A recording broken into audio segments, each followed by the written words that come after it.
რეგიონული განვითარებისა და ინფრასტრუქტურის სამინისტროს სახელმწიფო სამშენებლო კომპანია სარფში 2 კილომეტრამდე სანაპიროზე ნაპირსამაგრ და ქვისცვენის საწინააღმდეგო სამუშაოებს ახორციელებს. ადგილზე არსებულ ვითარებას უწყების წარმომადგენლები თავად გაეცნენ.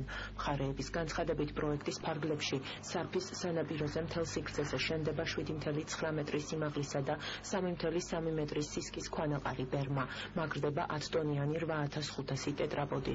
ასევე გზის 932 მეტრიან კლდოვან ნაწილზე სპეციალური დამცავი ბადე კეთდება. რეგიონული განვითარებისა და ინფრასტრუქტურის სამინისტრო ახორციელებს ნაპირსამაგრ სამუშაოებს სარფის მიმდებარე ტერიტორიაზე. დაახლოებით კილომეტრი და 800 მეტრიანი მონაკვეთზე ხორციელდება სამუშაოები.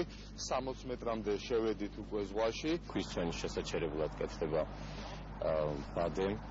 ასევე შენდება 8 მეტრი სიმაღლის და 3,5 მეტრი სისქის ბერმა. ადგილობრივი მოსახლეობა არის დასაქმებული 300-მდე ადამიანი და გეგმავთ, რომ წლის ბოლომდე ეს სამუშაოები იქნეს დასრულებული.